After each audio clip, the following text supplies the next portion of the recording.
Nabi Ibrahim mempunyai dua istri. Istri pertama bernama Sarah dan istri kedua bernama Hajar. Sarah melahirkan seorang anak laki-laki yang dinamakan Ishak, dan Hajar melahirkan anak laki-laki juga yang bernama Ismail. Sarah merasa kurang senang hidup bersama Hajar. Berkali-kali ia meminta kepada suaminya agar Hajar dan anaknya dipindahkan ke tempat lain. Akan tetapi, Nabi Ibrahim tidak segera menurutinya. Barulah setelah menerima perintah dari Allah, Nabi Ibrahim mengajak Hajar dan Ismail pindah ke Mekah. Ismail yang masih menyusu pada waktu itu terpaksa harus mengikuti kedua orang tuanya menempuh perjalanan yang begitu jauh dan melelahkan. Hajar dan Ismail ditempatkan di daerah padang pasir yang tandus, sunyi, dan terik matahari yang menyengat kulit. Tak ada seorang pun di sana kecuali mereka berdua. Setelah beberapa tahun Nabi Ibrahim alaihissalam meninggalkan anak dan istrinya itu, ia pun merasa rindu. Beberapa kali ia mengirim utusan untuk melihat keadaan anak dan istrinya itu. Dan ketika utusannya mengatakan bahwa anak dan istrinya dalam keadaan yang baik-baik saja, Nabi Ibrahim pun merasa lega. Ternyata kehidupan istri dan anaknya itu diberi serba kecukupan oleh Allah Subhanahu wa Ta'ala. Hajar dan Ismail dianggap sebagai pemilik dan pemimpin di Mekah, karena mereka berdualah yang pertama kali menetap dan bertempat tinggal di sana. Demikianlah Nabi Ibrahim tidak dapat menahan kerinduannya. Ia pun berangkat ke Mekah dan bertemu dengan Hajar dan Ismail di padang Arafah. Anak dan istrinya itu sedang menggembalakan hewan ternak yang cukup banyak. Dalam perjalanan pulang ke Mekah, setelah menggembalakan ternak, mereka beristirahat di Musdalifah karena kelelahan dan akhirnya tertidur. Dalam tidurnya yang sebentar itu, Nabi Ibrahim alaihissalam mendapat wahyu melalui mimpinya. Ia diperintahkan oleh Allah untuk menyembelih Ismail. Anak kesayangannya itu harus dikurbankan sebagai bukti patuhnya Nabi Ibrahim terhadap Tuhannya. Seketika itu juga, Nabi Ibrahim terkejut dan berdebar-debar. Tampak begitu beratnya ujian kali ini. Ia pun akhirnya menguatkan hati demi rasa cintanya yang lebih besar kepada Allah Subhanahu wa Ta'ala. Ia juga pada akhirnya memberitahukan mimpi itu kepada Ismail. "Wahai anakku Ismail, dalam mimpi aku diperintahkan oleh Allah untuk menyerahkanmu sebagai kurban, dan aku harus menyembelihmu. Bagaimana pendapatmu, wahai anakku?" Kata Nabi Ibrahim.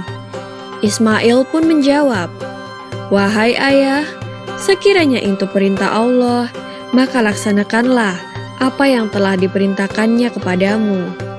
Aku akan tetap sabar dan ikhlas menerima cobaan ini." Dikisahkan iblis berusaha merintangi perintah Allah kepada Nabi Ibrahim. Berkali-kali iblis membujuk Nabi Ibrahim agar tidak melaksanakan perintah itu. Namun Nabi Ibrahim tetap melaksanakan perintah Allah, dan godaan iblis yang begitu dahsyatnya tak akan mampu meruntuhkan ketaatan Nabi Ibrahim kepada Allah. Nabi Ibrahim membawa Ismail ke atas bukit. Di sana, Ismail mengenakan kain penutup mata, dan pedang tajam pun sudah dipersiapkan. Ketika pedang itu sudah berada di leher Ismail, tiba-tiba tubuh Ismail pun diganti dengan seekor kambing yang gemuk oleh malaikat Jibril. Dengan demikian, selamatlah Ismail dari penyembelihan. Allah Subhanahu wa Ta'ala berfirman kepada Nabi Ibrahim, "Hai Ibrahim, kau sudah melaksanakan perintahku dengan ikhlas. Sebagai gantinya, aku berikan binatang ternak untuk disembelih. Ini adalah cobaan besar bagimu." Peristiwa itu terjadi pada tanggal 10 Dzulhijjah di Mina, dan sampai sekarang dirayakan seluruh umat muslim sebagai hari raya Idul Adha. Dan umat Islam yang melaksanakan ibadah haji juga dapat melakukan kurban di Mina sebagai penghormatan atas Nabi Ibrahim alaihissalam. Demikian kisah Nabi Ibrahim alaihissalam. Semoga kisah ini dapat mempertebal iman kita kepada Allah Subhanahu wa Ta'ala. Amin ya Rabbal 'Alamin.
Arafah, lalu melempar jumroh, ula wusta Aqobah, sa'i dari Safa ke Marwah. Allah Maha Penyayang, sayangnya tak terbilang. Allah Maha Pengasih, tak pernah pilih kasih. Allah yang Maha Tahu, tanpa diberitahu. Allah, Allah, la ilaha illallah. Allah, Allah, la ilaha illallah. Allah, Allah, la ilaha illallah.